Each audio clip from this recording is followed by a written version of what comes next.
집을 떠나 중간 여정인 베델에서 하나님을 만난 야곱은 드디어 이제 목적지인 하란에 도착하게 됩니다. 이제 야곱을 향한 하나님의 본격적인 훈련이 시작되는 이야기예요. 그래서 우리는 여기서 하나님은 당신의 사람을 어떻게 훈련하며 자라나게 하실까? 이 관점에서 오늘 본문의 이 이야기를 살펴보아야 합니다. 이 훈련의 이야기는 이렇습니다.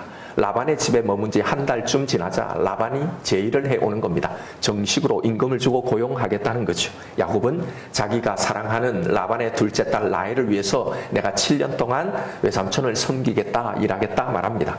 계약은 성사되고 7년간의 이 계약 기간을 다 채우고 드디어 라헬과의 결혼식을 올리는 날입니다. 그런데 첫날 밤을 치르고 보니 라헬이 아니고 언니 레아였던 거예요. 야곱이 항의를 하자 라반은 우리 집안 풍습이 언니보다 동생을 먼저 시집 보내는 경우가 없기 때문에 그랬다는 거예요. 그러면서 다시 7년간을 더 일하면 라헬도 주겠다고 약속을 바꾸는 겁니다. 울며 겨자 먹기로 야곱은 다시 7년간 도합 14년간을 라반에게 속아서 일을 하게 되는 이야기예요. 오늘 본문은 속임의 대가인 이 야곱이 그보다 더 한 수 위인 라반을 만나 제대로 당하는 이야기입니다. 당시 남자가 신부의 부모에게 주는 통상적인 결혼 지참금이 있었는데요. 약 30세겔에서 40세겔 정도였다고 합니다. 그리고 당시에 남자의 1년 품삯, 즉 연봉이요 10세겔 정도였다고 하는데 그렇게 따지면 통상적인 결혼 지참금이라면 3년에서 길어야 3년 반 정도 일해주면 되는 거였습니다. 그런데 야곱은 이보다 2배나 더 되는 이 대가를 지불하고 결혼을 하게 된 거예요. 더군다나 그것도 자신이 원하지 않는 레아의 목까지 합하면 통상 지불해야 하는 이 결혼 지참금의 4배가 넘는 대가를 지불한 거죠. 이건 라반의 꼼수가 야곱보다 한참 더 위라는 걸 알 수 있습니다. 15절에 보면 라반이 야곱에게 이르되 네가 비록 내 생질이나 어찌 그저 내 일을 하겠느냐, 네 품삯을 어떻게 할지 내게 말하라. 자, 이건 마치 마음씨 좋은 삼촌 라반이 조카에게 공짜로 일을 시키기 미안해서 양심적인 행동처럼 보이지만요, 사실 이것 또한 라반의 고단수의 꼼수입니다. 왜 이렇게 단정하냐면 13절에 보면 야곱은 자신의 모든 일을 라반에게 다 말했다고 나옵니다. 왜 내가 여기 오게 되었는지 이 모든 일을 말이죠. 그러니 라반은 지금 야곱이 여기 왜 와 있는지를 다 들었기 때문에 야곱의 그 약점과 또 그의 필요를 잘 알고 있었던 겁니다. 신부감을 구하기 위해서 왔다는 것, 그리고 에서와의 갈등 관계 때문에 한참 동안은 고향으로 되돌아갈 수 없다는 것도 알았던 거예요. 바로 이것을 가지고 거래를 하는 겁니다. 첫날 밤 약속했던 동생 라헬이 아니라 언니 레아를 살짝 집어넣으므로 앞으로 7년을 더 일하지 않으면 그동안 해왔던 이 7년의 노력이 헛수고가 되는 이 야곱의 이 상황, 이걸 이용한 겁니다. 그렇다고 지금 야곱의 처제 고향으로 다시 돌아간다거나 혹은 고향에서 자기의 어려운 사정을 이야기해서 도움을 요청할 수도 없는 이 야곱의 약점을 10분 활용한 거예요. 가만히 한번 보십시오. 이게 누구의 모습이었습니까? 자신의 약점을 잡아 어쩔 수 없는 이 거래를 하게 만드는 이 라반의 이 모습과 이 행동이요. 형의 배고픈 약점을 잡아서 장자권을 팔게 만든 자신의 이 교묘하고 사악한 이 모습, 바로 이 행동이잖아요. 지금 야곱은 평생 자신의 삶의 수단으로 삼아왔던 이 속임과 잔머리를 라반에게서 역으로 된통당하고 있는 겁니다. 설상가상으로 야곱은 이 일뿐만 아니라 10번이나 더 라반에게 속으며 살게 됩니다. 잔꾀와 속임으로 살아왔던 야곱이 하란에서는 도리어 외삼촌 라반에게 철저히 속임을 당하는 이 삶을 살게 되었던 거예요. 베델에서 하나님께서 야곱에게 하신 내가 너에게 허락한 모든 것을 다 이루기까지라는 이 말씀은요, 바로 이것을 두고 한 말씀이었던 겁니다. 왜냐하면 하란에서 야곱이 겪었던 일들은 이것 말고 없기 때문입니다. 야곱을 하란으로 보내신 분이 누구입니까? 하나님이십니다. 왜 하나님은 야곱을 하란으로 보내셔서 야곱으로 하여금 지금 이런 일을 당하게 하실까요? 바로 야곱 자신의 모습을 철저하게 보게 하기 위함입니다. 자신을 봐야 자기가 어떤 존재인지, 그런 자신에게 주신 이 복이 어떤 복인지, 어떤 은혜인지를 알기 때문에요. 형을 속이고 아버지를 속이고 온통 자신의 꾀를 의지하며 살았던 이 야곱이 라반에게 당했을 때 얼마나 분했겠습니까? 여러분, 이렇게 잔머리가 더 똑똑한 사람이 당하면 더 분하죠. 그래서 야곱은 라반에게 따집니다. 25절에 야곱이 아침에 보니 레아라. 라반에게 이때 외삼촌이 어찌하여 내게 이같이 행하셨나이까? 내가 라헬을 위하여 외삼촌을 섬기지 아니하였나이까? 외삼촌이 나를 속이시면 어찌 됨이니까? 자, 이런 그의 항의에 라반이 한 대답은 매우 의미심장한 말입니다. 그 다음 26절이요. 라반이 이르되 언니보다 아우를 먼저 주는 것은 우리 지방에서 하지 아니하는 바이라. 자, 이 말을 잘 한번 곱씹어 보십시오. 언니보다 아우를 먼저 주는 것은 우리 지방에서 하지 않은 바이다. 자, 이것은 라반의 변명 같지만요, 사실은 야곱을 향한 비꼬음이고 질책이 담겨 있는 말입니다. 여기에 등장하는 언니와 아우라는 이 히브리어 단어는요, 바로 장자와 차자라는 이 단어의 여성형입니다. 그러니 라반의 말의 의미는 우리 지방에서는 차자가 장자보다 결코 앞서지 않는다는 말입니다. 이 말에 담긴 라반의 그 의도가 무엇이었을까요? 너는 차자인데 장자가 받아야 할 그 축복을 차자인 네가 먼저 앞서서 가로채서 받지 않았느냐? 네가 살았던 그쪽 지방에서는 동생이 형보다 앞설 수 있는지 모르지만 우리 지방에서는 차자가 결코 장자를 앞지를 수 없다는 겁니다. 야곱은 지금 라반이 뭘 말하고 있는지를 대번에 알아차리는 겁니다. 한마디로 사기 결혼이라고 따지다가 오히려 자신이 행한 이 사기극을 비꼬는 이 말에 움찔하는 겁니다.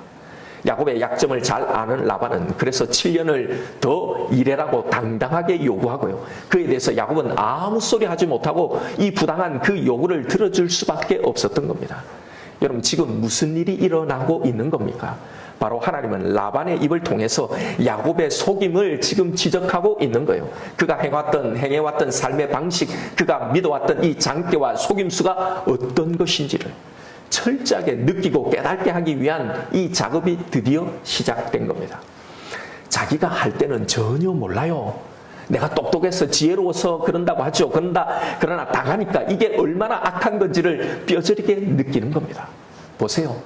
야곱이 가지고 있었던 이 하란에서의 계획과 그리고 하나님이 가지고 계셨던 이 하란에서의 계획은요, 완전히 다른 것이었습니다.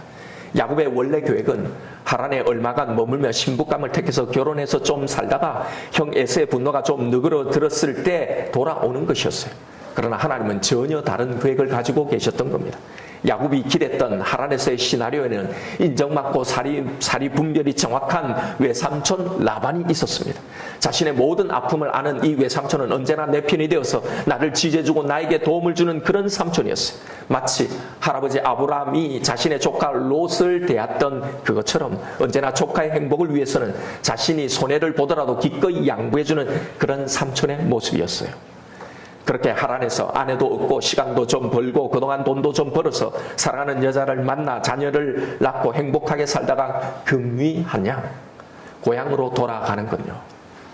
이것이 야곱이 그리고 기대했던 이 하란의 삶이었습니다. 그러나 그 모든 것은 야곱과의 계획과는 전혀 다르게 돌아갑니다. 여러분, 이것이 어디 야곱의 인생뿐이겠습니까? 우리의 삶도 마찬가지라는 거예요. 언제나 우리의 삶은 우리의 기대와는 전혀 다른 방향으로 흘러가잖아요. 기대하며 들어갔던 그 직장인데, 기대하며 시작했던 그 사업, 그 동업인데, 기대로 가득 찼던 결혼 생활인데, 나름의 기대와 계획을 가지고 시작했던 그 일들은 처음의 기대와는 너무나 다른 결과들을 낳습니다. 예상치 못했던 그런 문제들을 만나게 됩니다. 이상한 사람을 만나기도 하고, 재정적 위기를 겪기도 하고, 관계적인 어려움을 당하기도 하고요. 건강상의 문제가 일어나기도 합니다. 예상과 전혀 다른 방향으로 흘러가면서 아무 문제가 되지 않을 것 같은 그런 일들이 심각한 문제로 꼬여가고 변하기도 합니다. 여러분, 그럴 때 가장 1차적인 반응은 탓을 하는 겁니다. 남 탓요. 보세요. 여기서 하나님이 이 야곱의 이야기에서 등장시키고 있는 이 모든 인물들을 한번 묵상해 보세요. 여기에 등장하고 있는 모든 인물들은 다 자신들이 기대했던 것과는 전혀 다른 상황을 만나게 됩니다. 왜 그렇게 하신 건가요? 바로 자신의 모습을 보라는 거였습니다. 그런데 모든 사람들은 다 예외 없이 하나같이 그런 상황 속에서 모두 다 남 탓을 하고 있는 겁니다. 앞서 살펴본 그 이야기가 어떤 것이었습니까? 에서는 장자의 축복을 잃어버린 이 일로 자신을 속인 이 야곱에게 분노를 내뿜느라고요. 하나님에 대한 자신의 신앙, 자신의 이 태도를 점검하는 이 기회를 놓쳐버리는 겁니다. 이삭은 교활하게 자신을 속인 이 아내 리브가와 야곱을 탓하느라 자신의 이 어둡고 멀어버린 이 영적인 영안의 문제를 보지 못하는 거예요. 리브가는요, 끝까지 하나님을 신뢰하고 기다리지 못한 자신의 조급함, 이걸 보는 게 아니라 남편 이삭만을 탓하는 겁니다. 야곱 또한 자신을 속인 외삼촌 라반에 대한 적개심으로 자신 속에 있었던 똑같은 그와 같은 모습을 잘 보지 못하는 겁니다. 여러분, 우리도 마찬가지예요. 우리는 우리가 기대했던 바와 다른 문제들이 생기면 그 원인을 자기에게 찾지 않습니다. 처음 계약할 때와 말이 다른 그 사장이 문제이고, 마음이 변해버린 동업자가 문제고, 미성숙하고 이상하고 이기적인 내 동료, 직장 동료, 내 상사, 그 사람이 문제고, 심지어는 그런 환경을 허락하시고 내 기도를 들어주시지 않는 그 하나님 때문이라고 생각합니다. 예, 그럴 수 있습니다. 정말 그 사람이, 그 환경이 문제일 수 있습니다. 성경도 라반을 결코 좋은 사람이라고 말하지 않잖아요. 예, 분명 라반은 잘못된 사람입니다. 나쁜 사람이에요. 그런데 이 나쁜 라반에게 야곱을 보내신 분이 바로 하나님이라는 이 사실을 성경은 분명히 밝히고 있습니다. 그리고 야곱은 자신과 똑같은 이 라반 때문에 힘들어하는 이 모습을 소개하고 있는 겁니다. 여러분, 그렇다면 우리의 삶 가운데 우리의 기대와 달리 일어나는 여러 가지 문제들과 이 상황들을요, 단순히 다른 사람의 탓이라고 할 수 있을까요? 우리가 다른 사람을 탓하기에 앞서 이 또한 하나님의 섭리가 아닐까, 여기에 뭔가 하나님의 뜻과 계획이 있지 않을까라는 이 생각을 먼저 해봐야 하는 것 아닌가 말입니다. 사실 하나님의 선택함을 받은 우리에게 일어나는 모든 일들은요, 하나님을 제외하고는 생각할 수 없는 거잖아요. 모든 것이 하나님의 그 섭리와 나를 인도하시는 신실하신 그 하나님의 손길 안에서 일어나는 일이잖아요. 그래서 우리는 야곱이 겪는 이 하란의 시간들을 통해서 영적인 지혜를 배워야 하는 겁니다. 야곱이 하란에서 겪는 고통은요, 단순히 고약한 라반 때문만이 아니었습니다. 이것은 자신의 꾀를 의지하고 살아가던 야곱에게 자기를 돌아보게 하는 시간이었고요. 그로 인해 그의 삶의 태도를 변화시키기 위한 하나님의 거룩한 영적 작업이셨던 거예요. 그걸 어떻게 아느냐고요? 여러분, 야곱이 이 하란의 시간들을 통해서 이 이후에 어떻게 변했는지 그 변화를 확인해 보면 됩니다. 성경은 뭘 그려내놓고 있는지요? 34장에 보면 하란에서 가나안으로 돌아온 이 족이에요. 야곱은 딸 디나가 가나안 족속의 이 주장 세겜에게 성폭행을 당하는 이런 일을 만나게 됩니다. 이에 야곱의 아들들은 세겜과의 이 결혼을 허락하는 조건으로 세겜 족속의 모든 남자들 전체가 할례 받을 것을 요구하죠.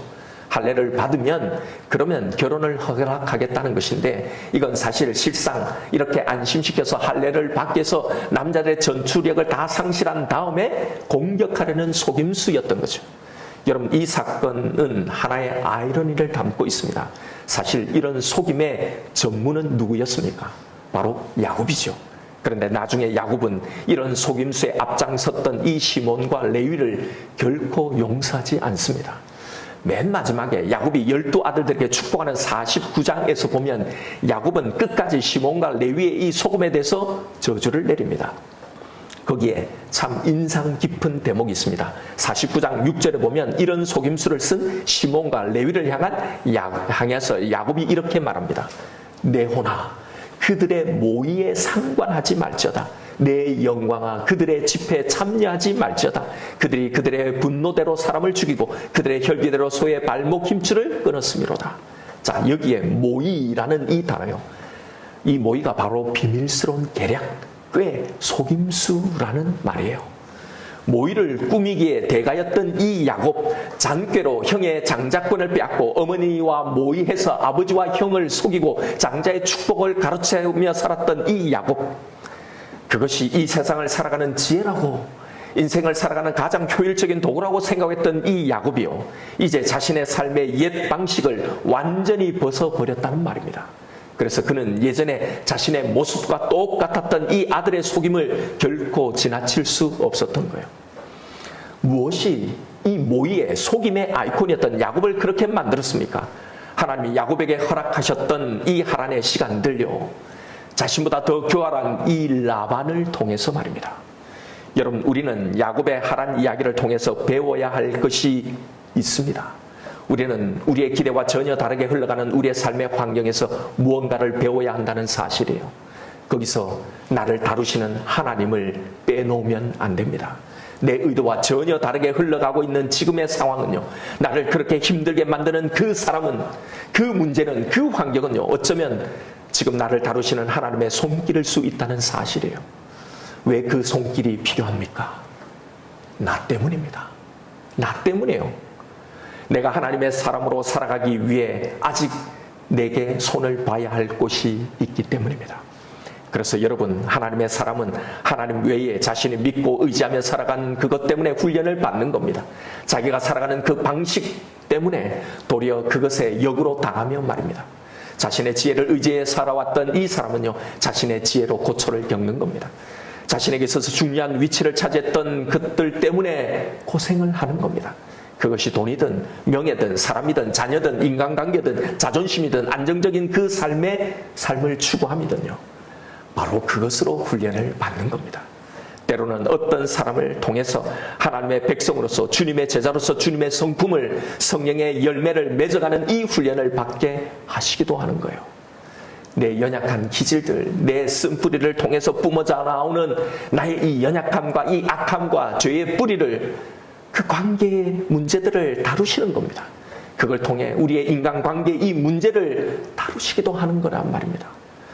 여러분, 하나님이 당신의 자녀들, 당신의 백성들을 어떻게 훈련하고 어떻게 성장시켜 나가는지, 신앙의 일은 무엇인지 그 방법을 이 야곱의 이야기를 통해 우리는 분명히 알아야 합니다. 그건 교회 안에서, 또 이 교회 안에서 이루어지는 이런 예배나 성경 공부나 어떤 훈련, 기도만을 통해서가 아닙니다.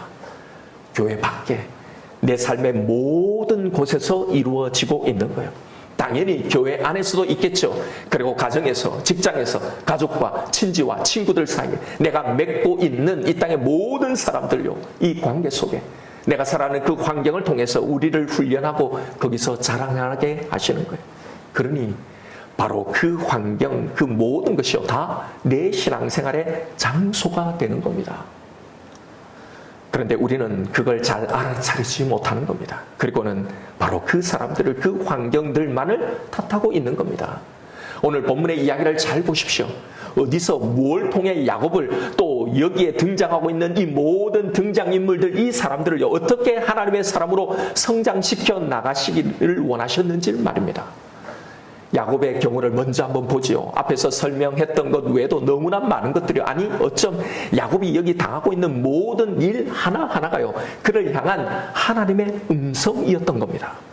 첫날 밤을 치룬 야곱이 아침에, 밤에 라헬이라고 철석같이 믿고 부부의 연을 맺었던 이 사람이 라헬이 아니라 언니 레아였다는 걸 알고 분노합니다. 야곱은 분노에 차서 레아에게 소리를 지르며 화를 내었을 거예요. 지난밤에 내가 당신을 라헬이라고 불렀을 때 왜 나에게 당신이 라헬이 아니라 레아라고 당신은 말하지 않았냐고요. 그런데 여러분, 잘 한번 보세요. 이게 누구의 분노, 누구의 말이었습니까? 자신을 향한 아버지의 말이었잖아요. 야곱은 여기서 이 분노가, 그리고 이 말이 자신이 아버지 이삭에게 들었던 똑같은 말이라는 걸 깨달아야 했습니다. 왜 너는 내가 너에게 네가 내 첫째 아들 에서냐라고 물었을 때 왜 아니라고 말하지 아니했느냐라고 말해요. 똑같은 거죠. 말할 수 없었습니다. 왜요? 엄마 리브가와 공모했으니까 레아는 그 말을 참으라고 할 수 없었던 거죠. 레아도 마찬가지였잖아요. 아버지 라반과 함께 공모했으니까요. 야곱도 어머니와 공모했으니 그 말을 할 수 없었죠. 보십시오. 정확하게 자기가 행한 그 짓 그대로잖아요. 여기서 야곱은 끝까지 이 일 때문에 레아에게 분노했습니다. 그런데 보십시오. 레아에게 분노할 것이 아니라, 그래서 그를 향한 앙금을 가지고 인생 대부분을 그렇게 살았을 것이 아니라 여기서 자신의 모습을 봐야 했던 겁니다. 잘 보이지 않는 어두운 밤을 틈타 자신을 속였던 것처럼, 잘 보이지 않는 아버지의 눈을 이용해서 속이려 했던 그 자신의 이 모습을 말입니다. 내가 피해 본 것, 내가 억울한 것만이 아니라 자신으로 인해 아버지 이삭과 형 에서도 얼마나 마음이 상했는지를 말입니다. 그런데 야곱은 이걸 바로 깨닫지 못합니다. 너무나 오랜 시간이 걸린 거예요. 그동안 레아는 야곱의 사랑을 받지 못하는 이 불행한 불쌍한 삶을 살아갑니다. 그는 자신의 아내들을 노골적으로 차별하죠. 그래서 자신의 사랑을 받지 못하는 이 레아는요, 그 결핍 때문에 끊임없이 자신의 사랑을 갈구하며 살아왔던 거잖아요. 어떻게 하면 남편이 자신을 향해 눈길을 좀 돌리게 할까? 이제는 내 남편이 나에게로 돌아오리라. 이제는 이 내 남편이 나를 사랑하리라. 나와 연합할 수 있으리라. 아이를 낳을 때마다 이런 기대를 가지고 그 아이들의 이름을 지으면서 말입니다. 그런데 잘 보세요. 바로 사람을 차별했던 이 야곱의 모습이요, 누구의 모습인지요?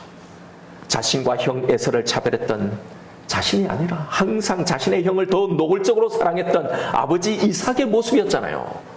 그리고 자신의 사랑을 평생 갈구하며 살았던 이 레아의 모습이요, 바로 아버지의 이삭의 사랑을 갈구했던, 나도 아버지의 사랑을, 나도 아버지의 인정을 받으면 좋겠다고 그렇게 아버지의 차별적인 이 사랑의 상처를 받았던 바로 자신의 모습이잖아요. 이 아버지의 차별 때문에 그는 지금 레아가 가진 이 상처를 자신도 똑같이 그대로 안고 살아왔잖아요. 그러면, 그런 삶을 살았다면 이 레아의 가엾은 이 모습에서 야곱은 자신의 모습을 봐야 했던 것 아닙니까? 야곱아, 너도 그렇게 차별로 상처를 받았으면서도 왜 너는 레아를 차별하느냐? 이 하나님의 음성을 들어야 했던 겁니다. 그런데 이걸 깨닫지 못하는 거예요. 평생을 서운해하고 상처받아온 아버지 이삭의 모습을 자신이 레아에게 그대로 행하고 있으면서 말입니다. 나만 억울하다고, 나만 상처받았다고 생각하고 있는 거예요. 그러니 자신은 그렇게 아버지와 형을 속여놓고 외삼촌이 나를 속이시면 어찌 되느냐고 분노하는 겁니다. 자신은 아버지를 속이고 형을 속여서 형에게 피눈물 나게 해놓고는요, 자신은 외삼촌이 정직하지 못하고 선하고 정말 인정 많게 나를 대해줄 줄 알았는데 그러지 못한 그 모습을 보면서 분노하는 겁니다. 거기서 자신의 모습을 전혀 보지 못하는 거예요. 여러분, 이게 다 자신을 향한 하나님의 음성인데도 이걸 전혀 듣지 못하는 거예요. 여러분, 인간이 바로 이런 존재라는 겁니다. 여러분, 그래서 사실은 우리는 우리가 했던 똑같은 방식대로 똑같이 당하며 사는 겁니다. 억울할 것 없어요. 서운할 것 없단 말입니다. 그런데 어리석게도 나는 그 일을 당하면서도 분노하고 그러면서 살고 있는 내 자신의 모습은 전혀 보지 못하는 거예요. 레아를 보십시오. 레아는 정말 억울한 피해자이기만 한가요? 레아는 평생 비교로 인해 거절감의 이 상처와 아픔을 가지고 산 사람이었어요. 그런데 자신이 그렇게 아프게 살아와 놓고는요, 그런 사람이 아이가 없었던 이 라헬의 이 아픔과 상처를 보듬지 못하는 겁니다. 그럼 라헬도 자신의 부림은 늘 언니의 이 비에서 비교 우의 삶을 살았던 자신의 인생에 있어서 유일한 결핍이고 상처고 상실감이었죠. 그러면 여러분, 자신의 이 고통 속에서 당연히 평생을 그런 상처 가운데 살았던 언니의 아픔을 봐야 하는 것 아닙니까? 그런데 보지 못하는 거예요. 다 나만 억울한 거예요. 나만 피해자인 거예요. 여러분, 우리의 어리석음이 바로 이런 겁니다. 이 어리석음이 결국 우리를 늘 나는 피해자라고만 생각하고 불행하고 우울하게 만드는 겁니다. 해결받지 못하는 거죠. 그 고통 속에 여전히 나만 항상 당했다고 생각하는 거예요. 사람들은 언제나 자신의 입장만을 생각합니다. 내가 만나는 상황에서 누군가도 나의 이런 모습 때문에 상처를 받게 되었을 거라는 내가 피해자이기만 하지 않고 가해자라는 이 사실도 알아야 하는데 도무지 모르는 겁니다. 누군가의 실수와 누군가의 연약함에 대해서 마치 자신은 전혀 그렇지 않은 것처럼 논평하고 수근거리고 무자비한 댓글로 사람을 죽음으로 그렇게 몰아가는 거예요. 여러분, 이게 어디 세상 사람들만의 모습인가요? 우리들의 모습도 똑같단 말입니다. 이게 바로 자신을 보지 못하고 계속 서로 상처를 주며 피해자인 동시에 가해자로 살아가는, 그런데 가해자인 줄 모르는 바로 인간의 모습인 겁니다. 여러분, 신앙이 성숙하다는 건요, 다른 게 아니에요. 자신을 객관화하는 이 능력을 말하는 겁니다. 이게 영적인 품성이고 영성입니다. 이게 영적인 기품인 겁니다. 이것을 아는 것, 이렇게 생각하는 것이요 성숙한 자의 모습이에요. 이게 인간됨이고 이게 성도됨이고 이게 제자됨인 겁니다. 그래서 하나님은 끊임없이 자기를 보지 않으려 하는 우리에게 끊임없이 자기를 보게 만들어 주는 겁니다. 라반과 레아가 야곱 자신에게 거울이었던 것처럼 레아는 라헬은 레아의 거울이었고요, 야곱은 라반의 거울이었던 겁니다. 서로 모두에게 거울이에요. 세상에서, 직장에서, 가족 관계에서 여러분 나는 어떻게 살아가고 있는지를 보십시오. 다 거울입니다. 거기서 그들의 악함이 아니라 나를 봐야 하는 겁니다. 여러분 이 모든 상황, 그 모든 사람들이 나를 향한 하나님의 음성이라는 걸 알아야 합니다. 그러니 성령과 함께 영적으로 바라보며 영적으로 반응을 해야 하는 거예요. 하나님께서 내가 허락한 것을 다 이루기까지 여러분 바로 이 작업, 이 거울은 나를 떠나지 않을 겁니다. 그러니 거기서 빨리 나를 보십시오. 나를 향한 하나님의 음성을 들으십시오. 그리고 거기서 자라가십시오. 이 방법뿐입니다. 하나님의 이 계획과 의도를 빨리 간파한 사람, 이걸 받아들여 나를 성장케 하는 그 사람이 진짜 지혜로운 사람입니다. 이 지혜가 내 모습을 보지 못하고 내 모습을 보라고 내 앞에 두신 이 거울 때문에 고통당하며 살아가는, 오히려 거기에서 내 모습을 보며 자라가야 하는데 고통만 당하며 살아가는 나를요, 그렇게 그를 보며 화를 내고 원망하고 분노하며 살아가는 이 불행한 삶에서 우리를 구원해내는 겁니다. 그 거울에서 내 모습을 본 사람은 이제 그 거울을 깨뜨리거나 부수려는 이 분노에 사로잡히지 않습니다. 거기에서 벗어나 비로소 그 거울이 상처와 분노가 아니라 그 거울조차도 이해하고 용서하고 비로소 거기서 자라나 거기서 자유하게 되는 거예요. 여러분 우리는 인생을 살면서 많은 사람을 만나 많은 경험을 하며 살아갑니다. 때로는 교활하고 사악하기도 하고 너무나 거칠기도 하고 거짓말도 하고 경쟁적이고 다양한 인간적인 약점으로 가득한 그런 사람들과 함께 지내야 될 때도 있습니다. 그런데 여러분 그럴 때 우리는 그런 사람을 경멸하기 전에요, 먼저 내 모습을 깊이 살펴볼 필요가 있습니다. 그런 모습 가운데 어떤 것들은 바로 내 자신의 모습이기도 하기 때문입니다. 그래서 내 거울로 그 사람을 내 앞에 두셨던 겁니다. 우리가 거기서 내 모습을 빨리 보지 못하면 늘 나는 피해자라는 이 피해의식만, 나는 그와 다르다는 이 의인의식에서 절대 벗어날 수 없습니다. 그것이 언제나 불만이고 분노고 억울함인 이 불행한 내 삶을 그렇게 만들어 가는 겁니다. 여러분 건강한 관점에서 문제를 해결할 수도 건강하게 관계를 맺을 수도 없으니 말입니다. 오늘날 안티 기독교인들이 어떻게 생기는 겁니까? 몇몇 실수하고 사회적 무리를 일으키는 몇몇 그리스도인들, 몇몇 목사들이 아닙니다. 정광훈 같은 그런 사람들 때문에 기독교가 욕먹는 게 아닙니다. 세상에서 자신들의 거울 앞에서 자신의 모습을 보지 못하고 그들과 똑같이, 아니 그들보다 더 분노하고 더 철저하게 보복하고 복수하며 살아가는 바로 나 때문입니다.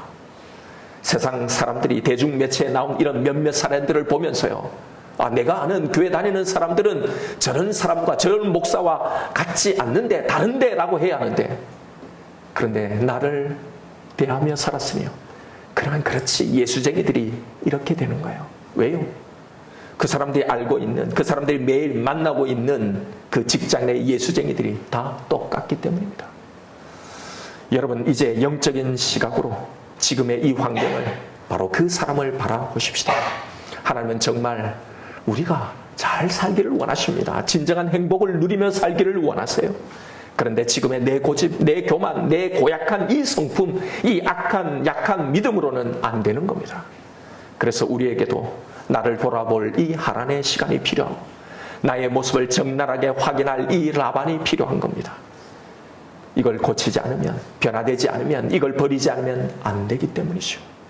그러니 여러분 하란의 시간을 통해 그 환경을 통해 배워야 합니다. 욕하지만 말고요. 왜요? 이 시간, 이 훈련을 우리는 피할 수 없으니 말입니다. 오늘 이 이야기가 무슨 이야기라고 했습니까? 하나님의 당신의 백성들을 어떻게 자라고 훈련시키는지 그 방법을 보여주는 바로 그 이야기입니다. 그 길이 어떤 길인지를 보여주는 이야기입니다. 그러니 여러분 하란의 환경을 불평만 하지 말고요. 나에게 있는 라반을 욕하고 있지만 말고요. 바로 그 속에서 나를 향한 하나님의 그 음성을 들어야 하는 겁니다. 그래서 우리의 초점은 라반을 비난하는 것에만 가 있으면 안 됩니다. 내 모든 에너지를 거기에 쓰면 안 되는 겁니다. 어떻게 혈육이라고 하면서 그럴 수 있겠냐라는 이 라반의 교활함에만 분노하면요, 야곱은 결코 라반이라는 이 거울 속에서 자신의 모습을 볼 수 없는 겁니다. 여러분, 나를 힘들게 하는 그 사람들이 있을 거예요. 그 사람에게 집중하지 마십시오. 남 탓만 하고 환경 탓만 하고 있지 마십시오. 직장 생활하면서 사람들을 만나면서 거기에 모든 에너지를 쓰지 마십시오. 라반에게 분노하고 그 분을 사귀는 것에 거기에 우리의 에너지를 다 빼앗기면 안 됩니다. 라반을 미워하고 거기에 분냄으로 정말 우리가 주목해야 할 나의 문제들, 나의 연약함들, 하나님이 나를 다루시는 그 부분들, 내가 변해야 될 그 부분들, 그걸 놓치면 안 되기 때문입니다. 라반은 나를 다듬으시는 하나님의 도구임을 놓치지 마십시다. 여러분, 라반은요, 하나님이 다루시는 겁니다. 하나님께 맡기십시다. 그 대신 여기서 내가 해야 할 일만 하면 되는 겁니다. 그건 하나님과 나에게 집중하는 일, 바로 나를 보게 하시는 그 거울을 겸손히 다시 보는 겁니다. 이게 모든 문제를 가장 건강하게 바라보고 가장 건강하게 풀어가는 영적인 원리입니다. 그 사람을 보지 말고 나를 보십시오. 여러분, 우리에게 있는 위기와 고난도 마찬가지입니다. 이런 관점에서 보면 지금 이 일, 이 사건, 이 상황은요, 나의 연약함을 보게 하고 내 믿음의 바닥을 보게 하고요, 내 교만과 내 불신앙을 보게 하는 거울입니다. 보게 할 뿐만 아니라 그 어려움과 그 고통이 우리로 하여금 더 하나님께 나아가게 하고 진짜로 하나님을 더 의지하게 만드는 겁니다. 그리고 그것이 나를 고치고 나를 변화시키고 나를 성장하게 하는 겁니다. 그러니 이 상황, 이 환경, 나의 이 라반을 통해 말씀하시는 하나님의 음성이 무엇인지를 들으십시오. 그리고 나에게 집중하면 됩니다. 내가 무엇이 변해야 하고 어떻게 어디에서 더 자라나야 하는 건지, 혹은 나의 가장 연약한 부분들, 취약한 부분이 무엇인지, 무엇이 나에게 더 길러져야 하는지 여기에 집중하는 겁니다. 사랑하는 성도 여러분, 하나님의 시간은, 라반은 바로 나를 위해 존재하는 것뿐입니다. 나를 위해 하나님이 세우신 그 사람들입니다. 기억하십시다. 여기서 내가 해결해야 할 것은요, 하란의 상황, 이 불의하고 이 사악한 라반이 아니라 내 자신입니다. 거기에만 집중할 때 이 모든 것에 담겨있는 하나님의 뜻, 내가 너에게 허락한 모든 것을 이루는 이 일이 이루어지게 되는 겁니다. 그러면 우리는 더 성숙하고 더 훌륭한 하나님의 사람으로 자라나 있는 겁니다. 복음이 나에게 왜 은혜가 되는지를 아는 사람으로요. 여러분, 억울함과 피해 의식만을 가지고 지금의 상황을, 나에게 보내신 그 라반을 바라보지 말고 오늘 나에게 주시는 이 말씀으로 지금 내가 겪고 있는 이 상황과 이 문제를 다시 보십시다. 분명히 달리 보일 겁니다. 그 속에 내 모습이 보일 것이고 그것을 향한 세미한 하나님의 음성이 들려오기 시작할 겁니다. 야곱이 그랬던 것처럼 수많은 하나님의 사람들이 걸어왔던 이 믿음의 길처럼요, 오늘도 수많은 나를 보여주는 이 거울을 보며 거기서 온전히 하나님의 사람으로 자라나가시는 저와 여러분, 우리가 되기를 주님의 이름으로 축원드립니다. 이 시간 오늘 주신 말씀 붙들고 우리 기도하십시다. 여러분, 혹시 누군가를 향해 분노하고 원망하고 불평만 하고 있지는 않나요? 남탓만 하며 나의 그 라반에게만 집중하고 있지는 않습니까? 하나님이 내 인생을 주관하시고 하나님이 내 인생을 다스리시는 걸 믿고 있다면 나에게 이런 상황, 이런 사람을 만나게 하신 데는 분명한 이유가 있다는 걸 믿어야 하는 것 아닙니까? 여러분, 라반은요, 하나님이 다루십니다. 부당함을 당했다면 그것을 한치의 치우침 없이 공정하게 다루실 그 하나님 앞에 맡기십시오. 그걸 맡기고 나는 내가 해야 할 일에 집중해야 하는 겁니다. 월권하지 말고 심판자로만 앉아있지 말고요, 이제 그만 거기에서 내려와 내가 해야 할 그 일을 해야 하는 겁니다. 나는 정말 정의로웠던가요? 나는 나의 그 기대, 내 꿍꿍이가 전혀 없었나요? 나에게는 아무런 문제가 없습니까? 나에게는 그 사람의 그 모습이 아무것도 없습니까? 여러분, 나에게 말씀하시는 하나님과 나에게 집중하십시다. 남 탓하고 환경만 탓하는 것을 멈출 때요, 그때 하나님의 음성이 들려올 겁니다. 그때 그 거울에 나의 모습이 보일 겁니다. 여러분, 그래도 여전히 억울하기만 합니까? 여전히 그래도 나는 내가 어떻게 그 사람과 똑같냐? 여러분, 아직 받아들이지 못한다면 미안하지만 아직 멀었습니다. 나를 하나님으로 라반에게로 인도하시는 분은 하나님이세요. 바로 그래서 나에게 이 거울을 주신 겁니다. 하나님의 상황 속에서, 라반의 그 모습 속에서 우리는 하나님이 보여주시는 내 모습을 보아야 합니다.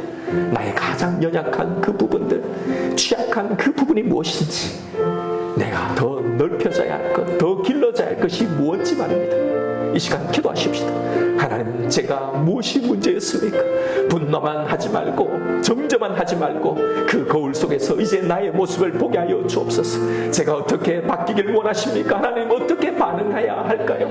이 시간 기도하며 하나님 앞에 물으십시다. 이 시간 나에게 주신 말씀이 있을 거예요. 우리 이 말씀 붙들고 주님 이름 한번 부르며 하나님 앞에 기도하며 나아가십시다.